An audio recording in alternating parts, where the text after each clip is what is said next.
rocket blasts off at the speed of light. Surrender now or prepare to fight, fight, fight! Meow! That's right! Wah! Buffet!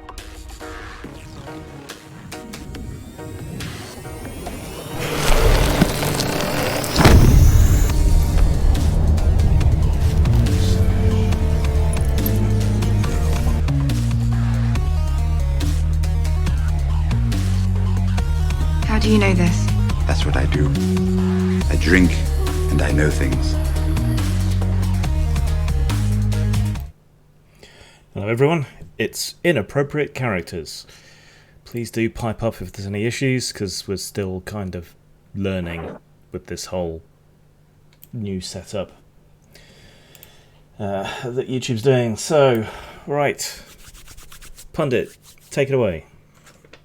Hello, this is the RPG Pundit, the final boss at Internet Shitlords, and I'm here as usual with Grim and Benger for another episode of Inappropriate Characters. And I don't know if you guys have heard, but it was all over, the Washington Post and the New York Times and Bloomberg, but a beloved, austere Muslim cleric was recently foully murdered by the Trump administration.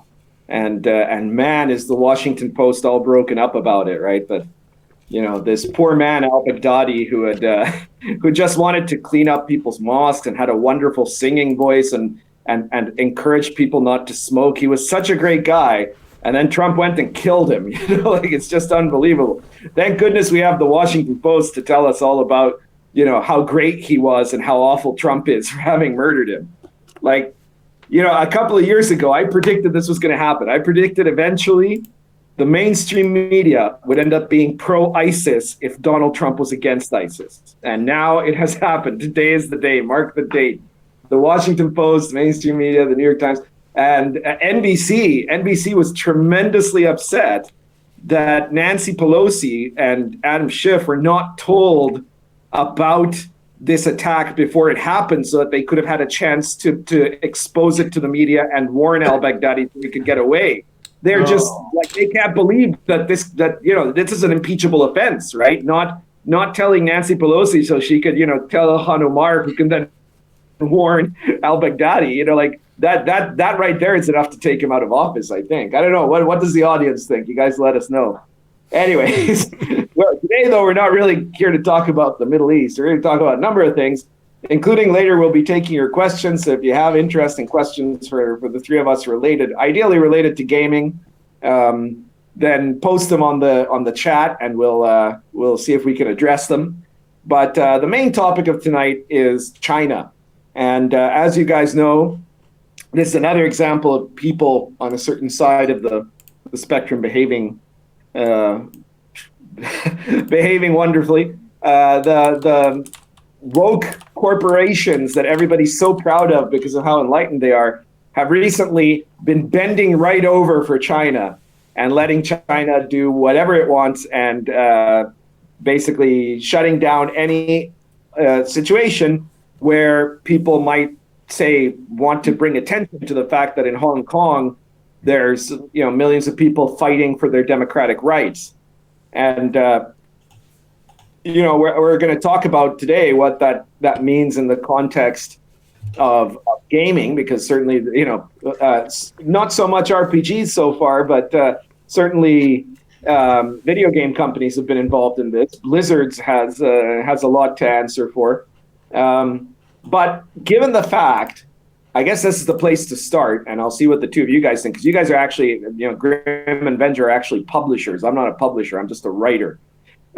So given the fact that a lot of small press RPG and large press RPG is published in China, what do you think should be the right way that the RPG hobby should be handling this current situation regarding Chinese attempts to censor Western companies?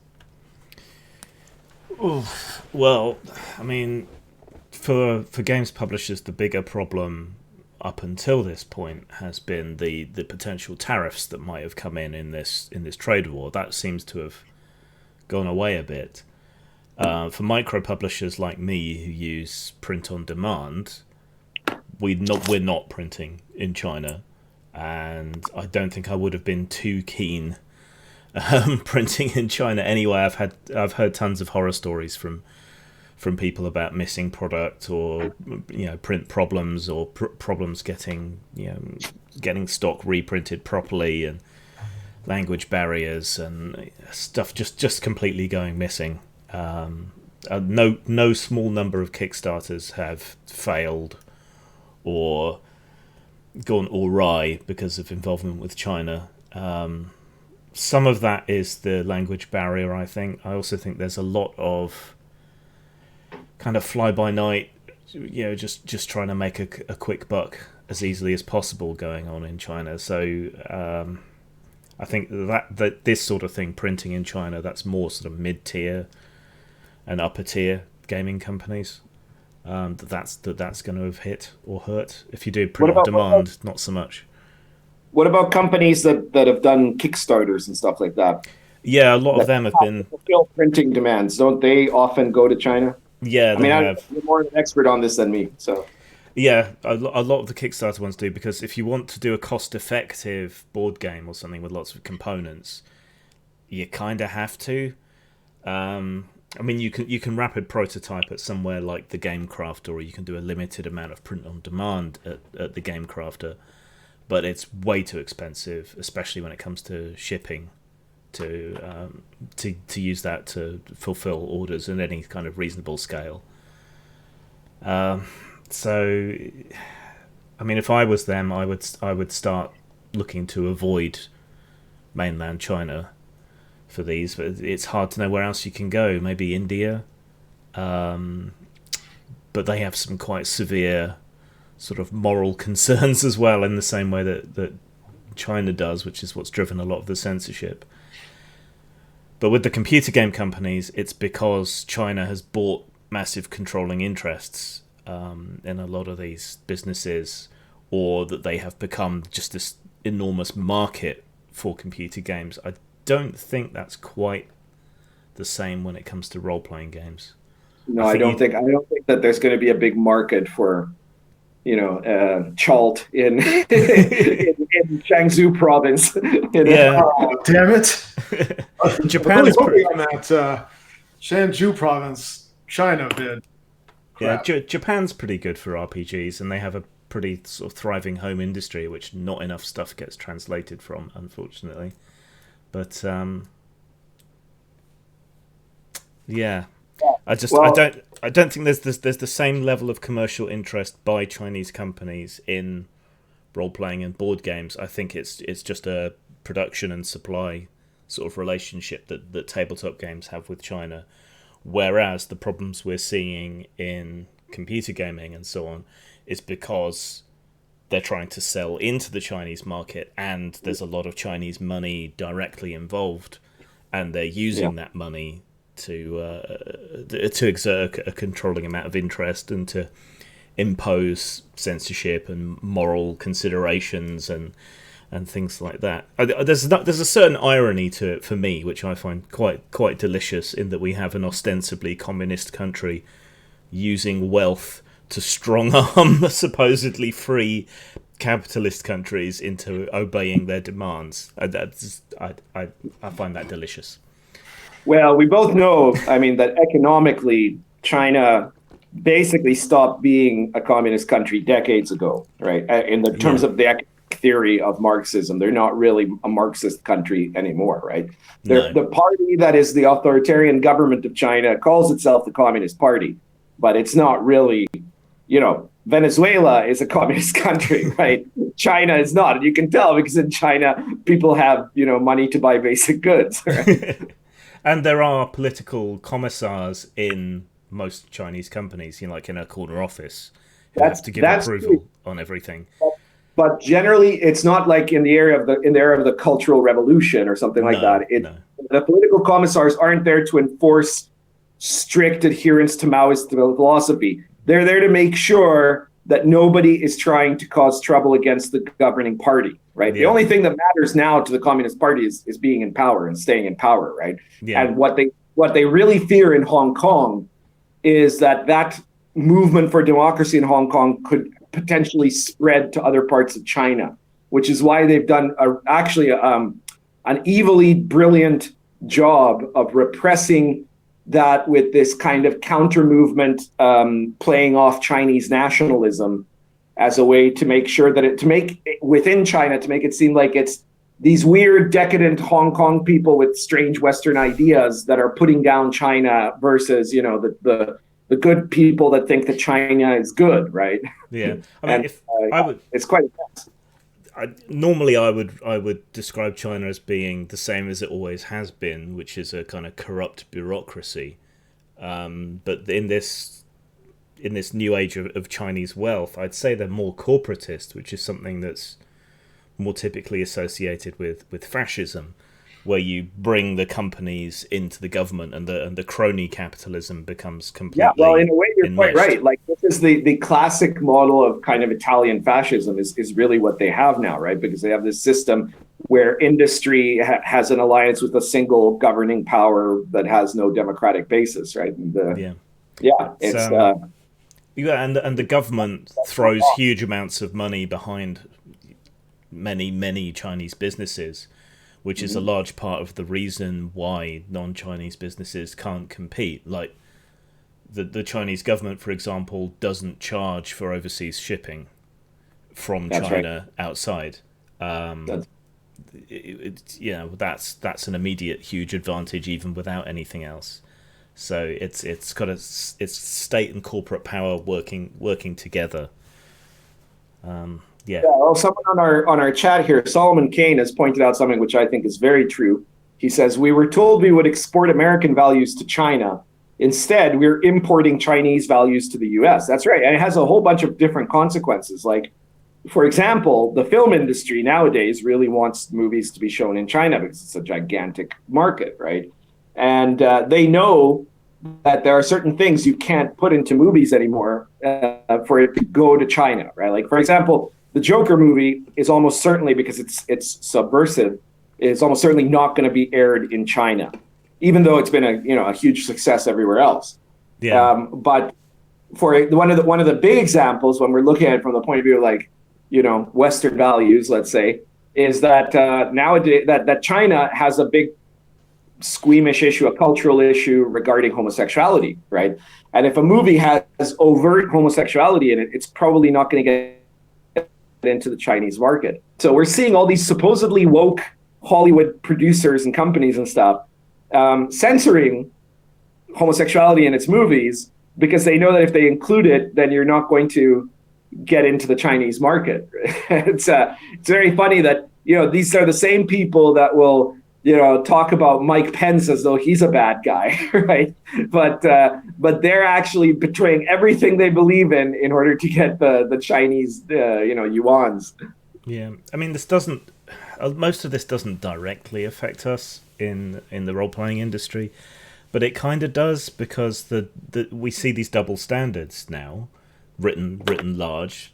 People who claim to be incredibly right on and whatever are kind of fine with going along with a lot of China's censorship. A lot of their censorship that they impose on games, for example, is modesty censorship, having characters cover up more in their clothing and so on. And people are fine with that and have been fine with that for a long time. And now suddenly they're objecting. But the kinds of people who've really stood up to China are the same kinds of people who've got in trouble with the woke types, like Quentin Tarantino, for example, has basically gone fuck you to China. I don't want your money.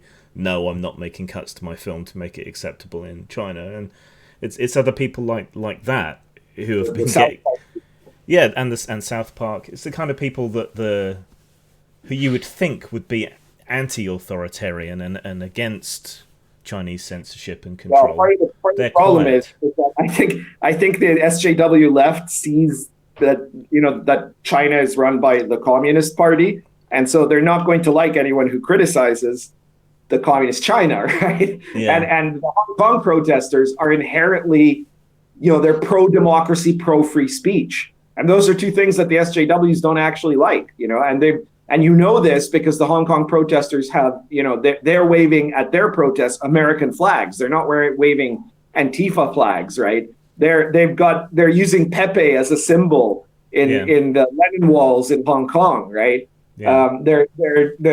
embracing the idea of American-style democracy, which is what they would like to see happen in China. And so, of course, the SJW left sees them as dangerous enemies, actually. Yeah. I mean, Carl, is it Marinier? I don't know. Marinier, maybe. Mentions about in Pathfinder, in first edition, the sorceress is not wearing very much. Second edition, she's now wearing full covering. So there are some effects because what's happening in computer games and so on is bleeding over, and the Chinese censorship kind of combines with the social justice-y type censorship, and the two lend each other legitimacy. But at the same time, I think we're also seeing just how fake the wokeness of companies like Blizzard and so on are. You know, they'll change their icon on Twitter to have a rainbow flag or whatever on it, but it's a paper thin commitment to LGBTQ, or however many letters it is now. Have you guys seen that meme that Islam is right about women? No, I haven't. Okay. I stumbled upon this video just, I don't know, a few days, a week ago, and someone printed out these pages that said that and then posted them, I don't know, around his neighborhood or something like that, or her neighborhood. And it just drove people crazy, especially feminists and leftists and, far left Democrats. Right, because they weren't sure which put their finger on like exactly why it pissed them off. They couldn't know which side to be on. Yeah, exactly.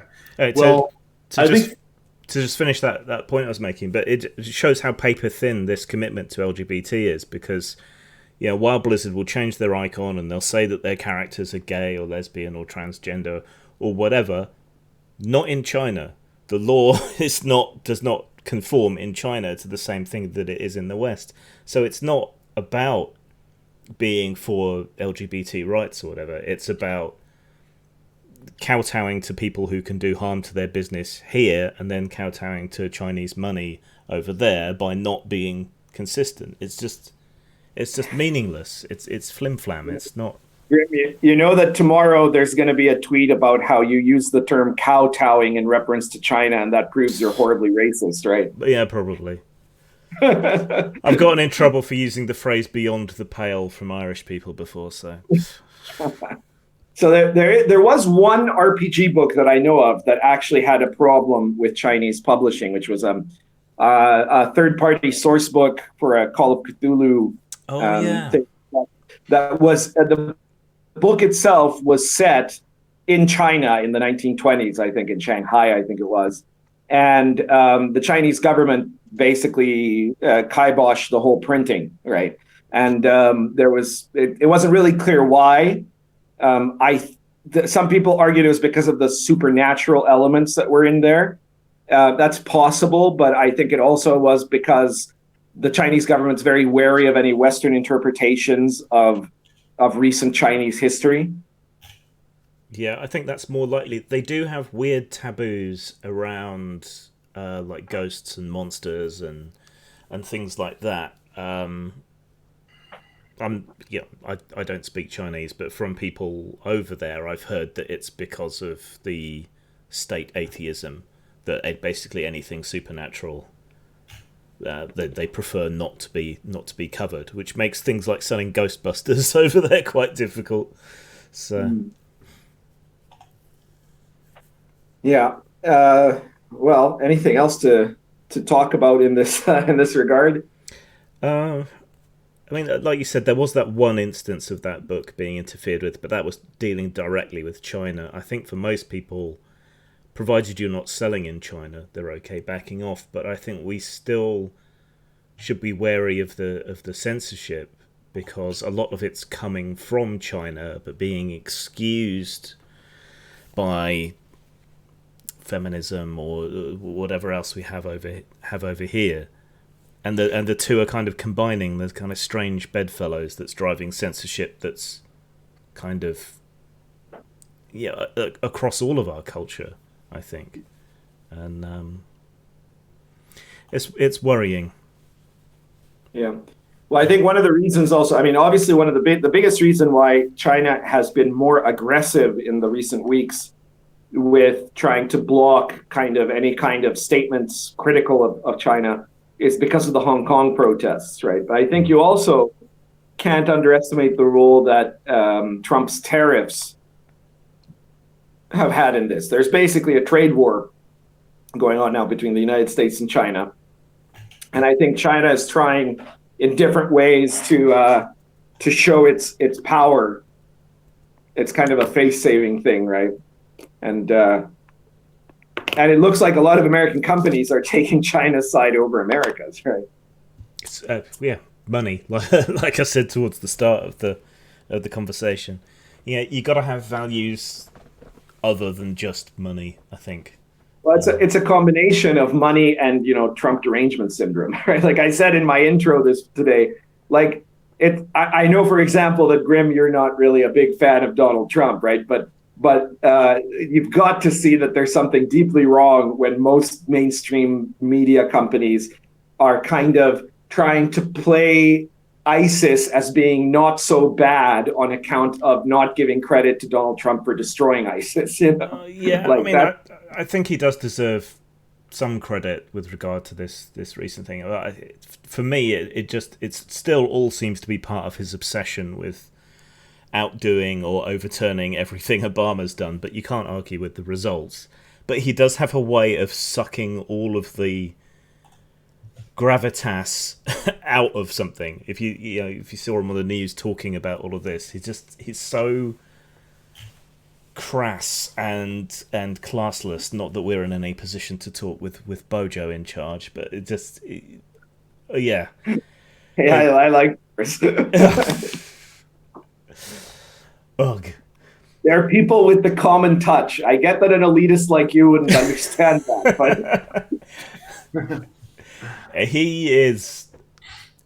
Well, I don't like the use of the term elite because elite implies competence, and he's not competent at much more than lying. But he's part of our privileged elite, if you will. He doesn't have the common touch. He's just good at lying to people. But there you go. See, I'm not too sure about that, right? But I mean, he is obviously from the upper class of Britain, but there are a certain number of people that are from the upper class that end up kind of being class traitors in the sense of because they don't have the middle class. The middle class is always the one that's going to envy the rich and despise the poor. Right? Yeah, but when you get to a certain level of upper class background, you're going to get people who are either just going to completely not care about either the middle class or the poor, or who are going to be kind of sympathetic with the more traditional values that people in the lower classes have, and be kind of disgusted at the prudishness and elitism of these middle class people who are getting all uppity, Yeah. Well, this does actually kind of relate to the China situation. As the sole Brit around, I have to say that the way we treated Hong Kong was shameful, particularly when the handover took place. I think we should have eased up immigration and allowed people and activists to flee Hong Kong and come to us at the time, and we didn't. And I think that's part of the reason there's reluctance here in the UK to really speak out too much about what China's doing over there.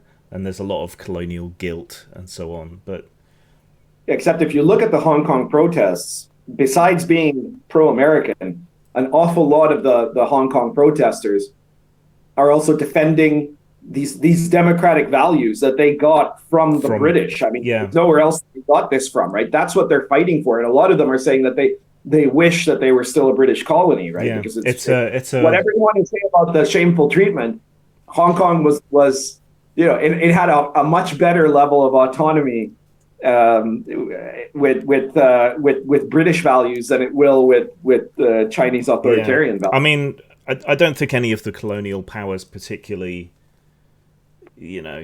covered themselves with glory, but I think of the colonial powers, we were perhaps the least worst, and we dismantled our empire in the least worst manner compared to, say, the Belgian Congo, for example.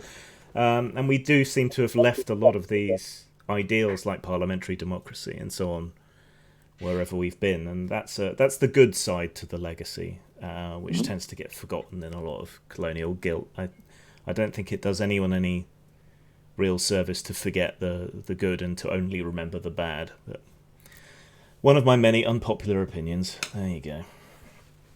Well, no, I agree with you on that. Oh no, I'll have to recant that. Then, if you agree with me, it's clearly a bad take. Obvious that what Britain did in a great sense is bring a bunch of Western values to the rest of the world. Now they made a lot of mistakes along the way. There was a lot of bad things that they did. If they'd actually been more true to Western values and given more democracy to places like India or the different colonies in China and the Middle East and elsewhere, then that probably would have been much better, actually. Yeah. But it's fundamentally the people in Hong Kong are fighting for Western values against Chinese communist authoritarian values, right? So that's also a legacy of the British Empire, right? Yeah. God, it's so difficult being the token lefty here, really. There's a lot of the comments and stuff scrolling by I don't agree with, but if I pause to disagree with all of them, we'll never get anything done. Venja, you there? You've been quiet. Yeah. I think you guys covered most of it. Do you want to move on to the next topic? I'll just say one quick thing about China, I guess. Going back to what I said with, or what I interjected with, Islam was right about women. You could do the same thing with China is right about the economy or something like that. Just because, going back to what you said about the woke crowd, and they kind of want to go in the direction of China, but then of course most reasonable leftists would balk at going full China. Yeah.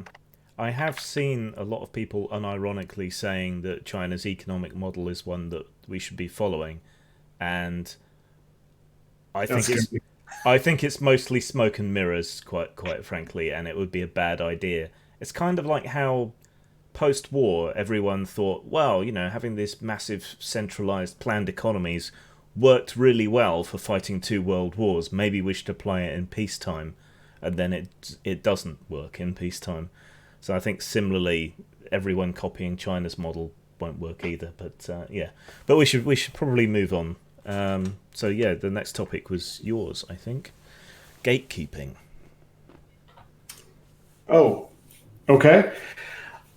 Well, I lurk on a lot of blogs, a lot of mostly old school blogs, and for some reason, the topic of gatekeeping keeps coming up again and again, like there's something new to talk about, which I don't know what there is. We all agree that gatekeeping in general is a bad thing, and we all agree that the OSR is not a gatekeeping faction or community or just play style or brand. So I'm not sure why people keep bringing it up over and over again. Maybe because they see gatekeeping from, I don't know, Twitter and the woke leftist crowd that just wants to censor everybody or make people feel bad for liking certain things or what have you.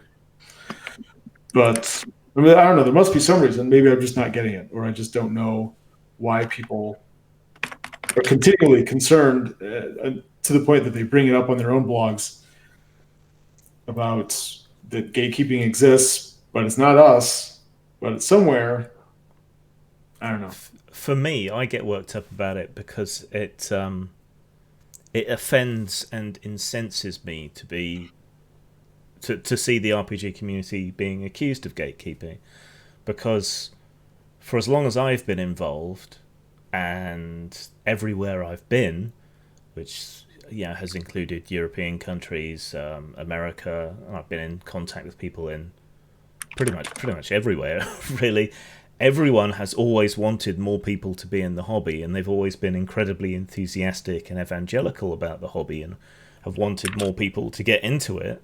And so to have someone step up and accuse you of gatekeeping, when, at least for me, that has been the absolute opposite of my experience since, as long as I've been gaming, I find that deeply insulting and disrespectful to everyone that's been involved in the hobby as long as I've been alive. So that's why it incenses me, and I think there's a tendency amongst gamers, because they want to be so open, because they want more people to play, I think that creates a tendency to take any criticism and accusations more seriously than perhaps they should be taken, and to try to modify their behaviour because they want more people to get into the hobby. So if you're told you're gatekeeping, a lot of people's reaction, if it's not like mine, which is to get offended and shirty about it, is to think, oh my god, are we? How can we change this? How can we make it better?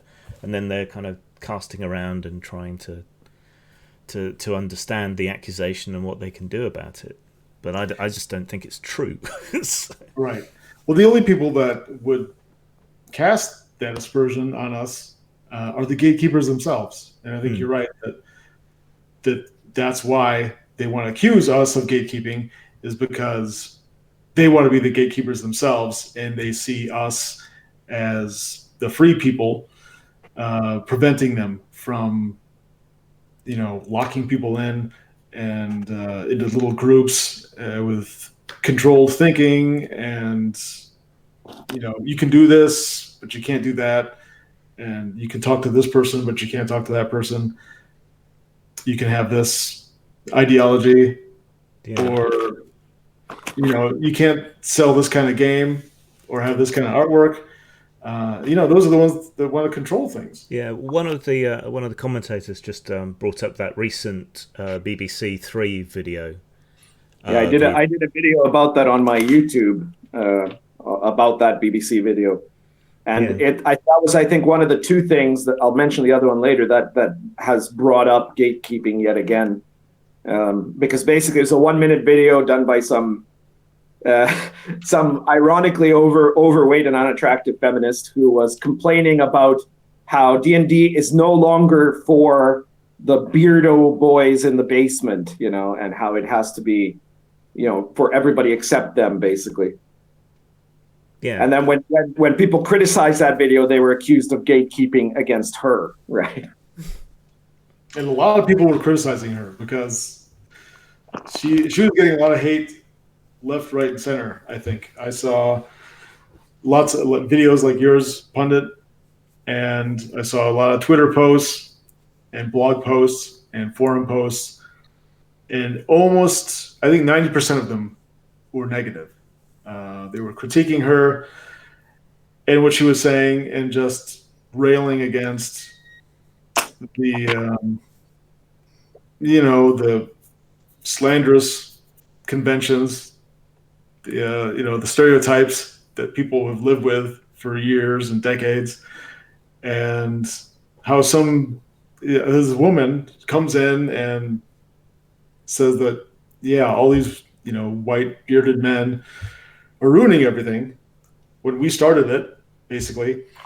And at the same time, she's saying, like, no, it's for everybody, and we all just want to have a good time. But then investigating it, part of her argument existing. Yeah, like both of you guys were talking about this already, that part of her argument in that video was this revisionist history that suggested that in the old days it was only straight white males who played D&D, but now D&D isn't for them anymore, and it's going to be for us, right? And of course, that's complete bullshit, right? I pointed out that for the last 30 plus years, my gaming groups have always had people who weren't white, people who weren't male, and people who weren't straight. So this idea completely negates.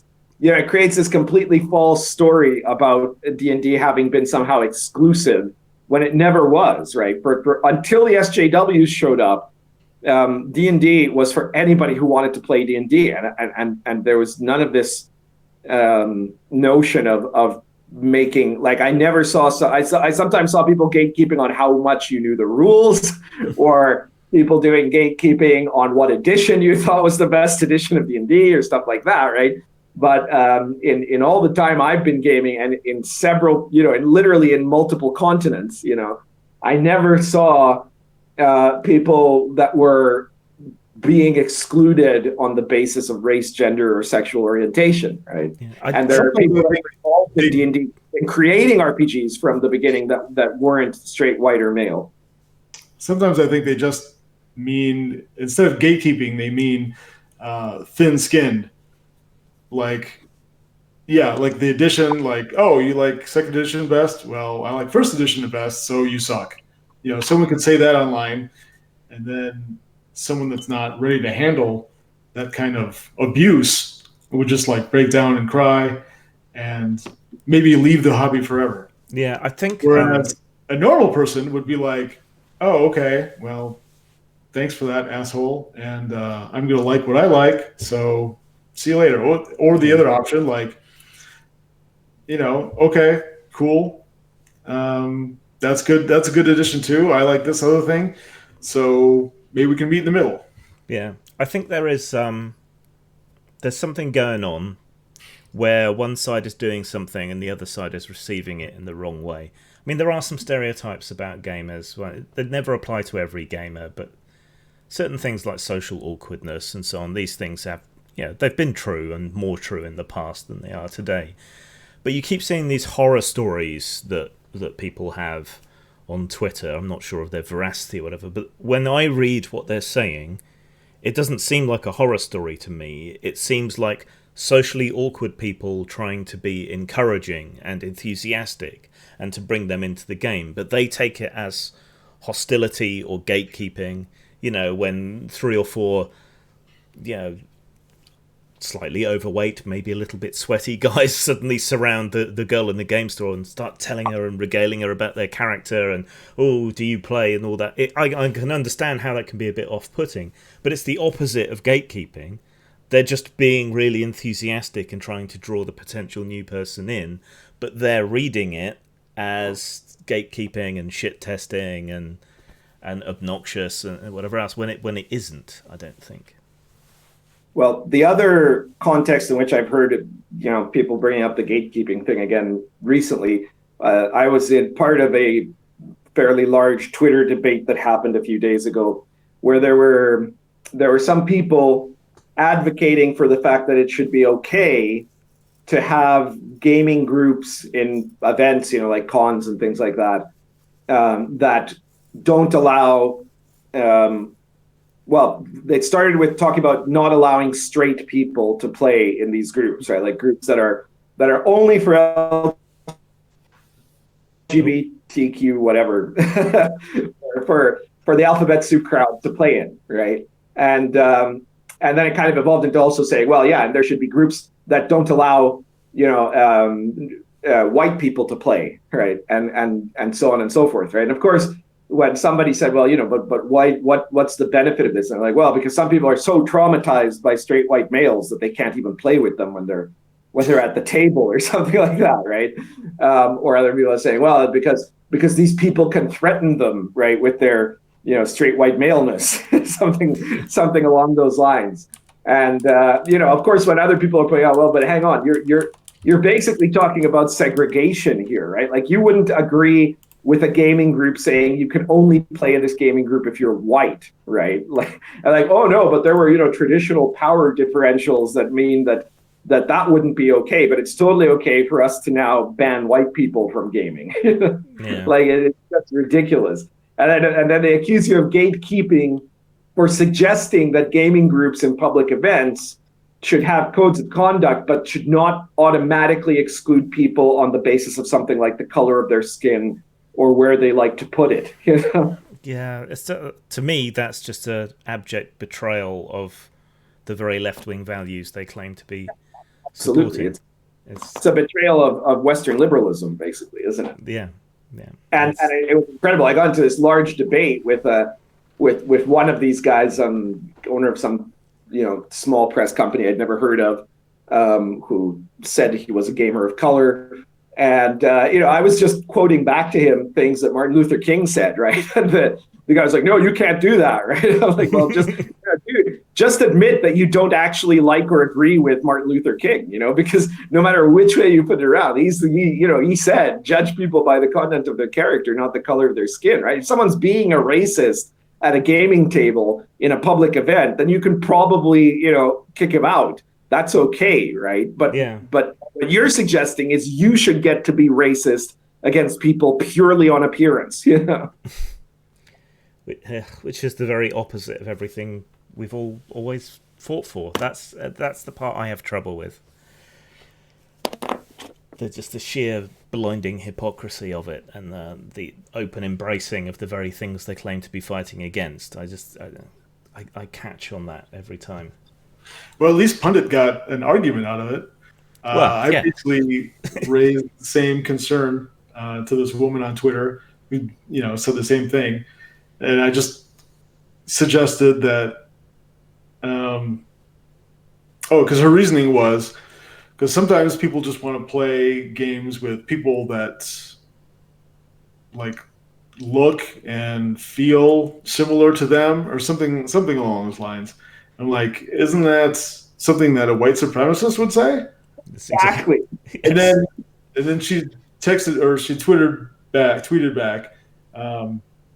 no, we're not going to discuss that, or we're not going to debate that, or that's not up for argument, or something like that. I'm like, well, maybe you're not going to argue it, but I'm here and I'm talking about it.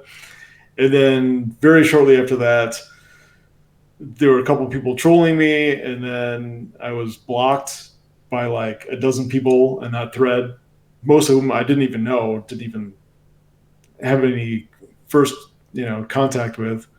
It was just very weird and upsetting. And so then, I assume they just kept patting themselves on the back for how unwhite they were and brave.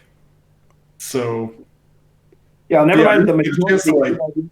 The occasional person of color gamer apart, the majority of people making this argument were, as far as I could tell, white people. Yeah, I know. That's it's just so backwards and stupid. Yes, but did they identify as white? Yeah, exactly. Who knows? Don't blame me. I'm a Zakir. So. I think we've pretty much played that out. I think we've tackled it before. So it's just like Ven just said, it's weird that it's coming up again. I think that's testament to how outside of people's genuine experience it is, this idea of gatekeeping. We were going to take some questions for the tail end of the show, but Venji, you wanted to pimp something. Yes, I do. Well, just before we get to adventure, I wanted to point out one more thing on this subject, which is I think the gatekeeping subject and these sorts of arguments, they keep coming up over and over again. But one thing I've noticed, speaking as someone who's been on the front line of this since forever, is that every time now that this comes up again, I see more people speaking out against it, right? I see more people standing up to these assholes. So that, to me, at least, is a promising sign. Yeah, that's good. And now, I think more people are aware of it. But back in the beginning of when I was in the OSR groups and community, like G+, when that was back in its heyday, you and I would talk back and forth, and sometimes we'd be agreeing and sometimes disagreeing. But a lot of people thought that you were like this crazy conspiracy theorist, and the things that you were coming up with were just like, tinfoil hat type reductions of things that you just kind of pull out of your ass. And for like the first couple of months, I agreed with them because I'm like, it's not like that. Like you're, throwing the baby out with the bathwater, etc. But then as things changed, I could see that you were right. That a lot, I can't tell you how many times recently I've seen people posting on social media saying, you know what, the RPG Pundit was right about this like years ago, you know? Yeah. It's really funny. And people are finally catching up with me. I'm a man ahead of my time. Yeah, you saw things that hadn't happened really yet. They were just kind of like just on the beginning verge of maybe happening. And then they came to pass, and I've been outspoken about it, for at least 2 or 3 years now. And I think other people are too. And that's great because the silent majority, it's not enough to just be quiet and keep your head down for 4 years and then vote for Trump, like in November, every 4 years. That's not enough. And sometimes that won't be available after Trump leaves office.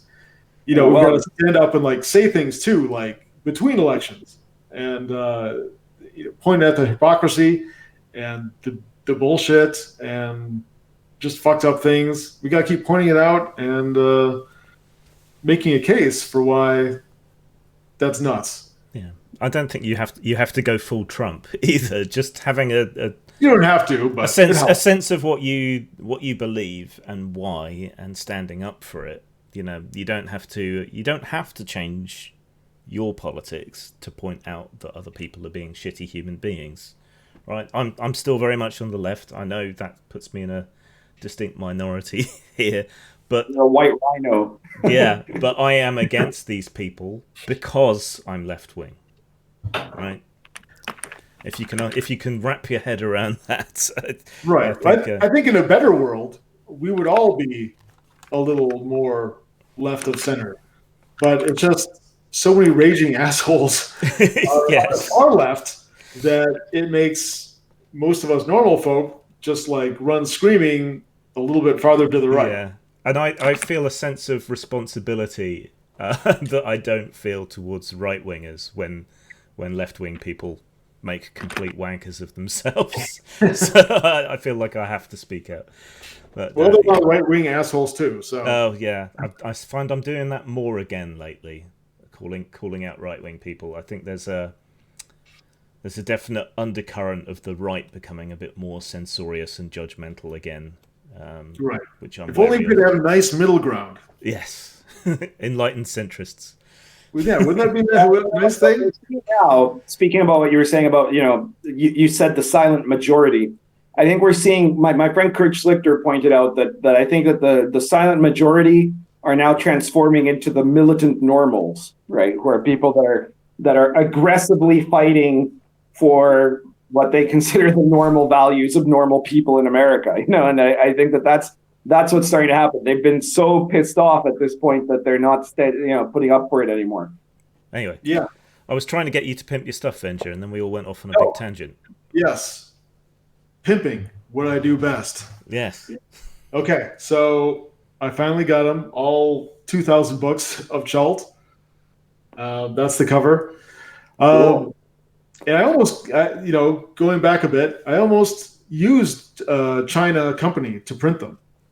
And for a variety of, like a dozen different reasons, I ended up not doing that. I went with Friesens, which is a Canadian and American printing company.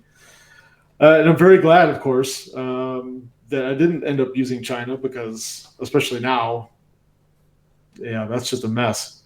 But anyway, so yeah, Chult, 216 pages. The PDF is 218, but and then it's full color, and it's I'll just hold up a couple pages, try to get, it's full color glossy. And it's very nice. It's OSR. I sent a copy to Pundit already, so he should be getting it. Where's mine? Pretty soon. I don't know. Are you going to review it? Yeah, I'll review it. Okay, then I'll send you one too. I need your mailing address. Weird, fucked up stuff. But yeah, it's a Gonzo Eldritch science fantasy post-apocalyptic campaign setting in Mega Dungeon. I worked on it for a full year, and I got 2,000 plus books because I guess they can't just do 2,000 or any number exactly. there's always like overages or occasionally underages. So I got like 140 extra bucks plus that. And of course, my wife is livid. She wasn't happy, but you know, I got to do what I got to do. And so they're for sale. Please buy some. Please buy some.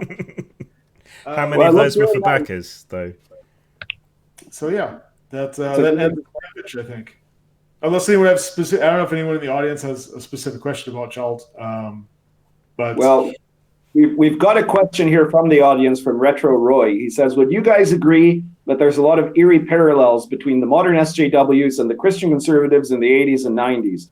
To which I would say, well, I did a whole video about this on my YouTube channel. It's one of the earlier videos, so you'd have to go scroll quite a ways back in my video list. But basically, they're extremely similar in that they're both collectivist movements that are trying to impose their values on the rest of society, right? And this was, you know, the in the 80s, the moral majority in the United States had a lot of political and social power and tried to use this to control other people's lives. Nowadays, Christian conservatives have very little political or social power, but SJWs have a lot, right? In somewhat different fields, but in some ways more insidious fields because they control a lot of the media and mainstream entertainment, as well as social media companies. But yeah, they want the same thing. They want to get to run other people's lives, right? They're ostensibly doing it in the name of different groups, but it's exactly the same kind of oppression that's happening. Yeah, and we've even seen them working together. Certainly in this country, the porn ban, which was never just a porn ban. Fortunately, it's been set aside for the time being, though they're on to the next bill that would do the same thing. But that was a marriage between anti-porn activists and campaigners on one side and the Conservative Party, particularly the right wing of the Conservative Party, on the other. And they both came together, one using the excuses of the other to try and push that through. So, you know, you even see these two sides working together, which is... Yeah, well, by anti-porn, you mean weird. Feminists, right? I mean, Gail Dines. I would class them as small c conservatives and reactionaries, but they are supposedly on the left. But to me, that what they do is antithetical to left-wing values. But they think of themselves on the left. They think of themselves as anti-conservative, and yet. Need I say any more? Really, bring back the video nasties. Yes. Yeah, absolutely. And you see that these movements, what they want to have social control to enact a specific kind of ideology, right? And it's funny because both Christian conservatives, and the in the 80s and the SJWs today were much more about power than they were about the alleged causes that they supported. I think one of the things that changed, speaking as a historian of religion, right, that happened in the early 2000s is that the evangelical Christian movement in the United States became very disenchanted because they saw what political power did to their own morality, right? That they saw that all of this, the religious right ended up kind of, instead of improving society as they imagined it would have, it actually corrupted religion in the United States, right? And so this is why you have the younger generation of evangelicals are very much not that kind of political activists. They do political activism of other kinds, right? But not what we used to see in the 80s. Right. Well, history is cyclical, and it's not just one party or one political ideology. It's just I go back to South Park and their movie, what's the stop motion animation? Oh, Team America. You can put everybody in three different categories. You got your dicks, your pussies, and your assholes. And the dicks are gonna fuck shit up, and the assholes are going to shit on everything, and the pussies are just going to allow the either fucking or shitting to take place because they're a bunch of pussies. So make of that what you will. Yeah, like I said though, I think I'm certainly starting to get the sense that we've got problems brewing coming from the right again when it comes to censorship issues, and I'm kind of already exhausted from fighting the left. I mean, even in the chat earlier, we had people using the term degenerate, right? Degenerate is the problematic of the right. It's people use it exactly the same way to legitimize their personal distaste for something. So if you find yourself lapsing into that language, I think, and it is more. You're talking about like British right wing. All over. I'm seeing it from. In America, I think we have so many problems, and the right is like hanging on by a thread. Here's the thing. Nobody's like talking about that kind of thing because you do see there are a certain group of losing, sorry, everything. Like there's a civil war in the left right now between moderates and progressives, and the right is, I think, terrified in America of losing the fragile big tent that we have. So if you chuck out the free speech people and the people that don't want censorship, then the right suddenly collapses in on itself, and they won't be elected anymore, or they won't be in power. And so I don't see that here, but that doesn't necessarily mean that it's not going on in Europe or Great Britain or No, I'm seeing it all over.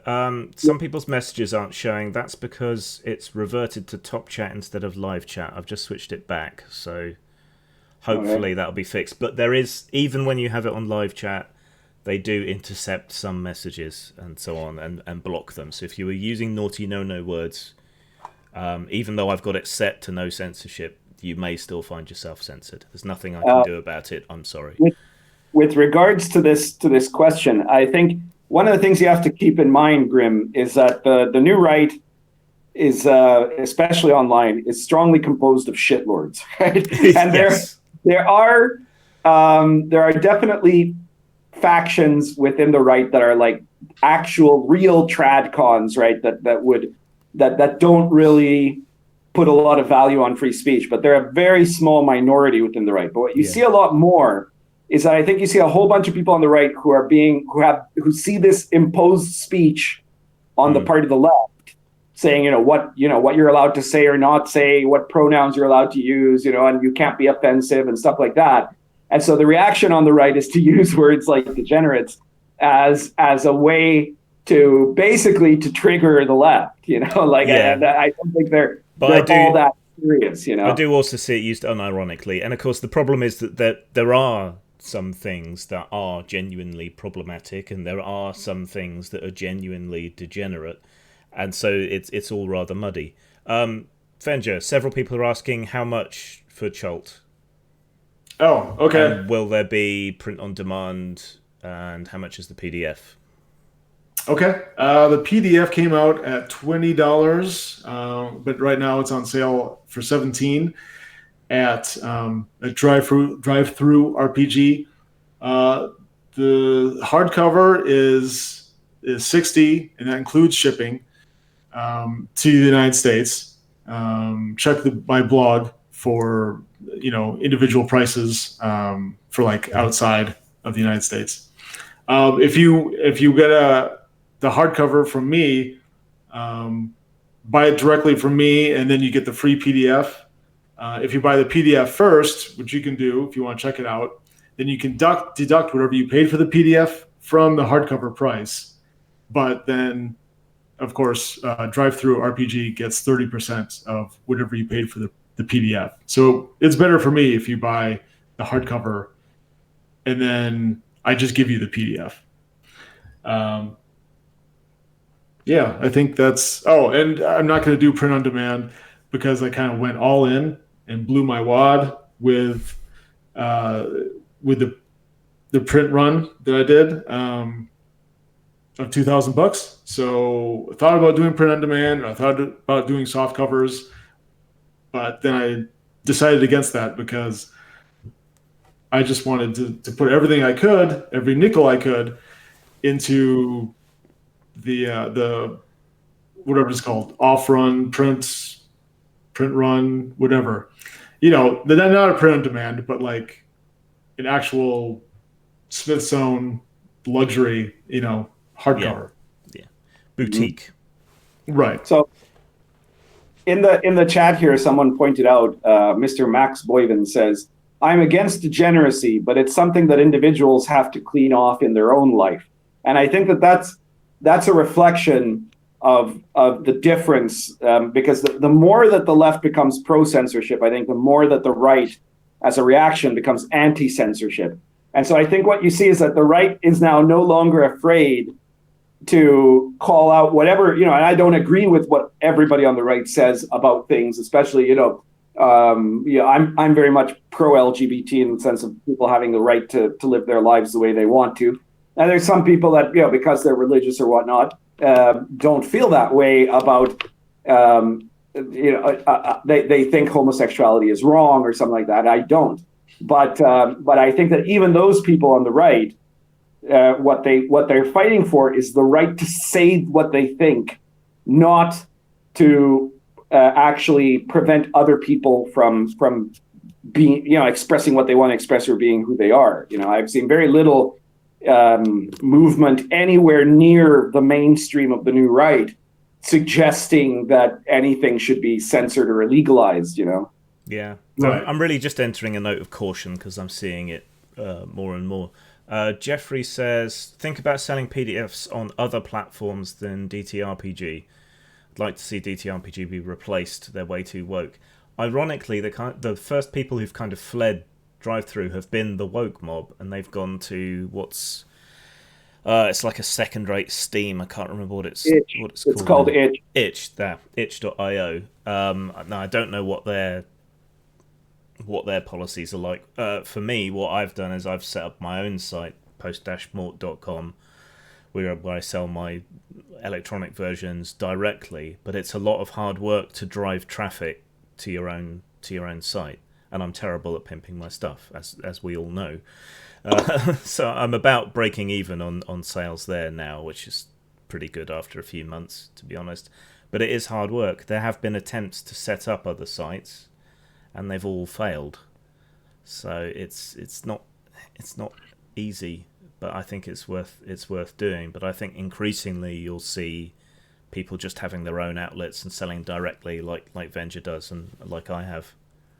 Yeah, that's a workaround that we can try, because they are the dominant force in electronic role-playing game books. But yeah, if you could circumvent them a little bit, like I'm trying to do with the hardcover, and then just giving the PDF away for free, then that's something that protects the creator and suits the customer without giving away the farm to the middleman.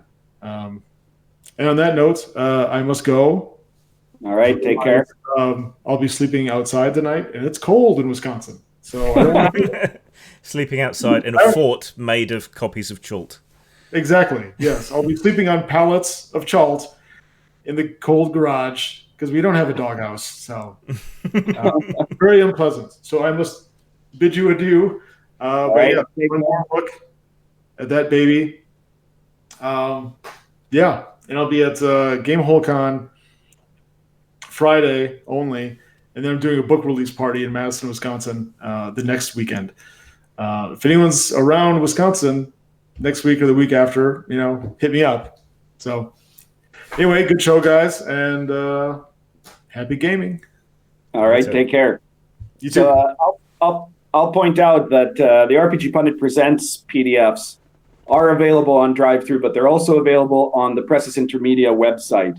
So if people really don't want to buy from drive-through, they can buy it from the Presses website itself. And you can also buy the print editions of my books there, like Lords of Olympus, and the upcoming. It's kind of, this my pimping now is that next week the RPG Pundit, the OSR Companion Medieval Authentic Tome Volume 1 is coming out, which is a 266-page book that will be out in print and in PDF. That is a compilation of a selection of the first 50 issues of RPG Pundit Presents that deal with medieval authentic OSR play. So it's a big book, and it's got all kinds of sections. It's got a section on characters, character classes, a big section on medieval authentic magic that you can integrate into your OSR game, which is very different types of magic than anything you would be used to from Vancian magic. It's got stuff on encounters. It's got stuff on kind of other activities that you can do in a medieval authentic campaign. Stuff like urban activities, mass warfare, domain management, all of that sort of stuff. Lots and lots of material there, and it's going to be available as of next week, possibly as early as tomorrow, but we'll see. That'll be up to presses. So those of you who have been waiting for it, now is your chance to pick up a print edition of a selection of the first bunch of RPG Pundit Presents stuff. After that, we're going to start working almost right away on getting out the second tome, which will be the Gonzo stuff from the first 50 issues or so. And then the next one after that will be a collection of the medieval authentic adventures, which were just too big.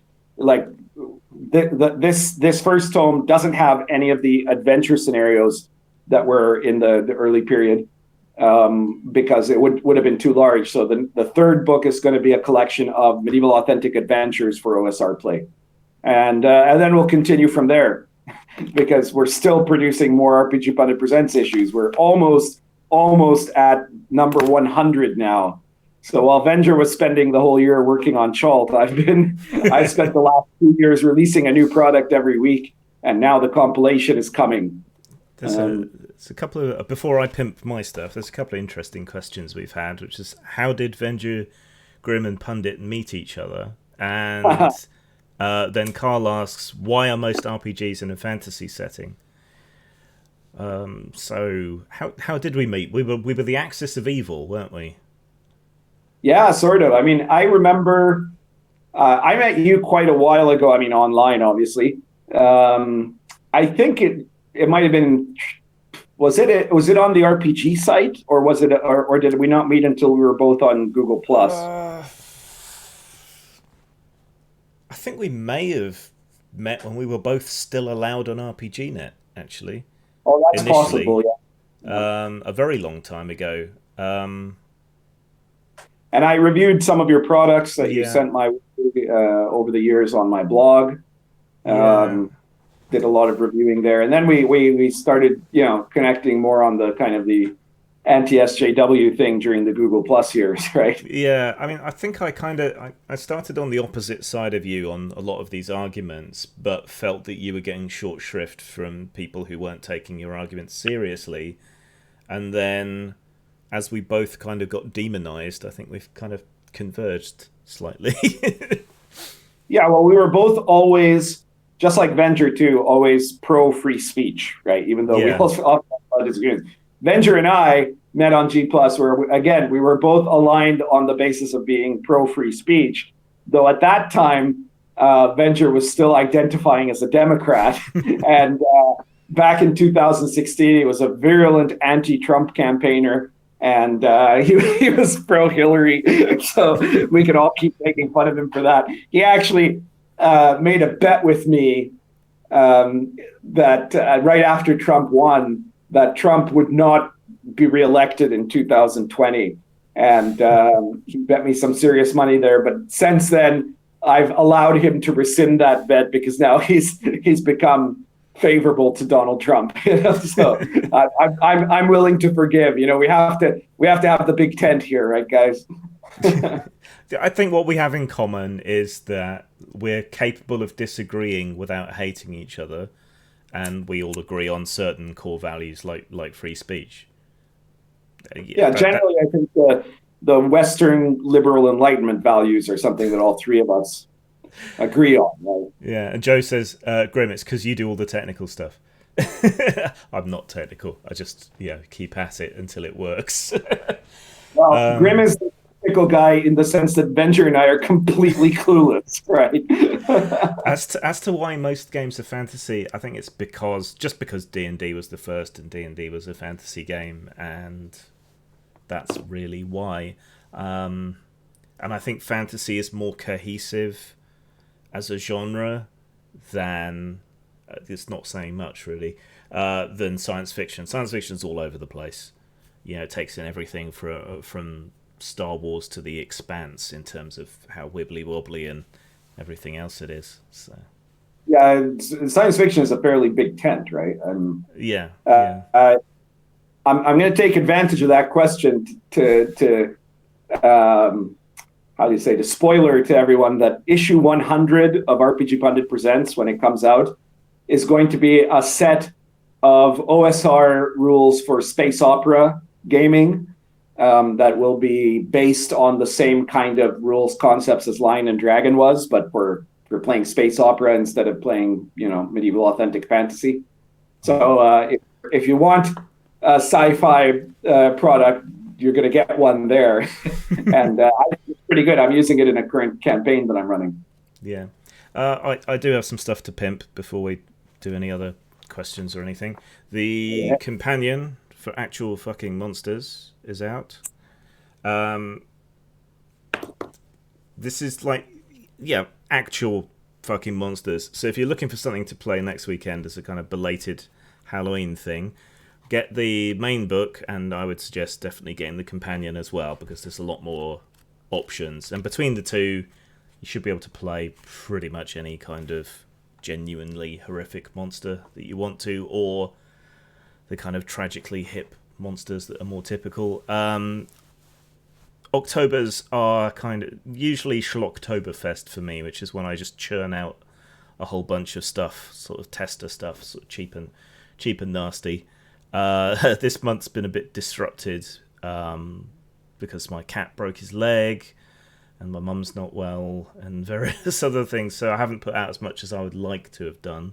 But there's a bunch of 5th edition monsters up on drive-through at Postmortem Studios or on my own sites if you want something a bit twisted and different for your 5e tabletop game. You can grab that there.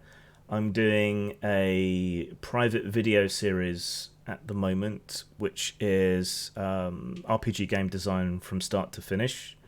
So I will attempt to take in absolutely everything that's involved, from brainstorming your ideas to right the way through to production. At the moment, to get access to those, if you subscribe to my Patreon or my Subscribestar, Patreon is Grimachu, Subscribestar is Grim-Jim.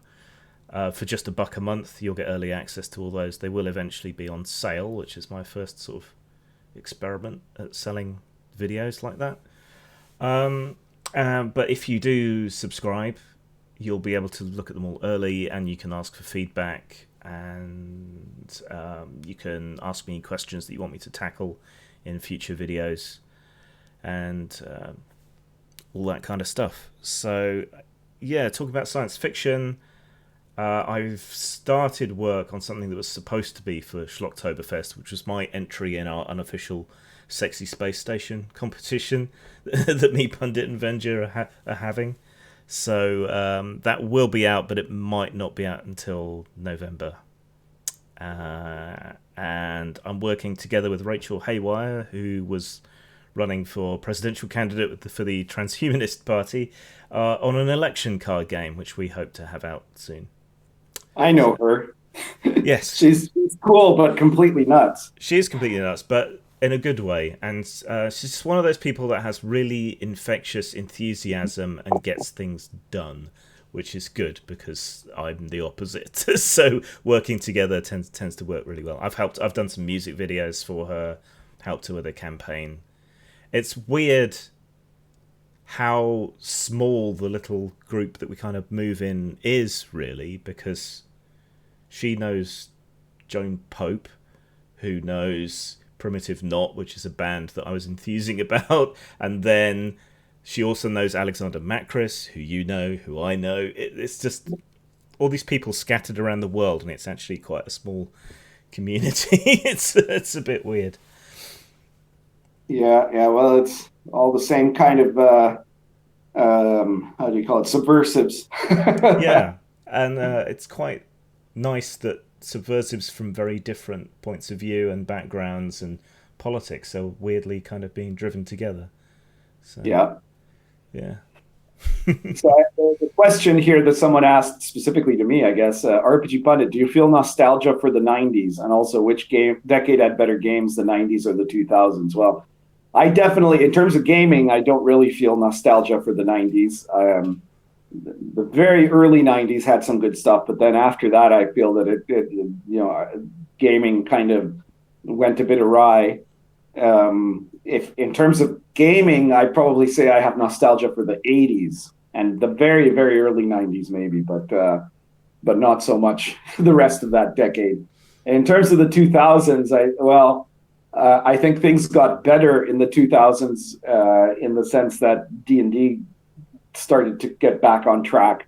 But really, to me, the period that I'm finding the best for gaming is the present. With the OSR, that's kind of like the greatest thing I think that's happened in gaming since the original old school era.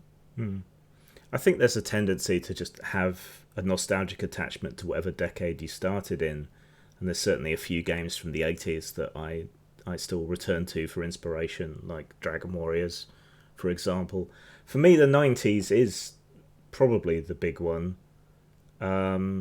just because I was so heavily into the storyteller games and the LARP scene, and also there were a lot of wrong, but also because there were a lot.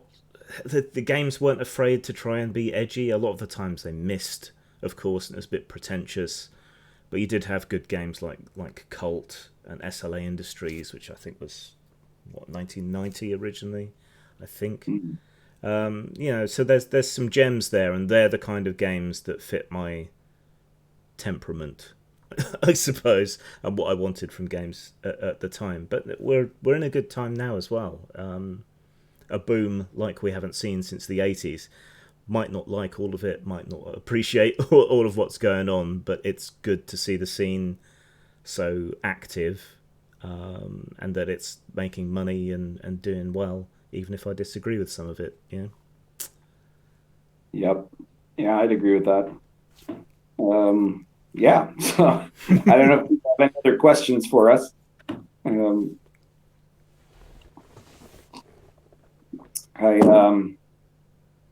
I'll point out that I also have a Patreon and a PayPal button. You go to any of my videos on the RPG Pundit channel, which you should subscribe to if you haven't yet. And you can, if you want to just send me money, then go ahead. I don't have anything special on Patreon. It's just there for people who really want to support me on Patreon.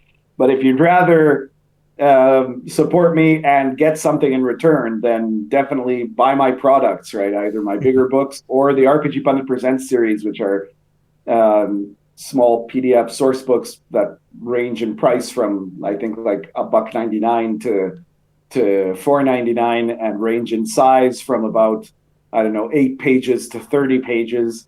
And so they don't cost a lot of money, and they'll give you some material that you can use in your gaming. And now there's almost 100 issues, so you're bound to find something you like. And it's a good way to send me a tip and at the same time get something from it. Yeah. So that's my way of contributing and monetizing at the same time. Yeah. Generally speaking, since we're on YouTube, though, I have found a way to get us onto podcast platforms, Pundit, which I'll email you and Venger about. So YouTube in general, it's having another kind of crackdown. A lot of people's views and so on are being slashed. The absolute best way to counter that is to share videos. That's So when this Share pops up everywhere. as an archive, or if you watch any of our other YouTube channels, the best thing you can do is share. That makes the difference. Yeah, share the videos everywhere. That's if you don't have a cent to give us, that's a great way to support us because it'll spread the word, and we want to spread the word to as many people as possible. Yeah, and we're well on the way now on this channel to finally getting monetized. We were around 500 members last month. We're at about 550 now. We've had good numbers of you watching tonight, so it's it's heartening to see finally getting some traction. Good stuff. Right, shall we wish everyone adieu? Yeah, I guess so. I guess that's it for tonight. Again, everybody who has been waiting for it, check out the Medieval Authentic Companion coming out next week from Presses Intermedia Games, and keep checking out my RPG Pundit Presents series. And feel free to leave comments on the videos once they're archived of topics you want us to cover, or any recent scandals or anything that have grabbed your attention, and we'll do our best. For sure. Good night, everyone. Take care. Currently smoking Near Up Egg plus Image Virginia. Currently doing very little. Longing for bed.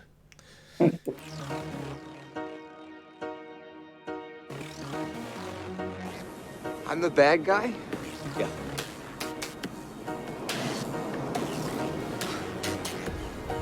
How'd that happen?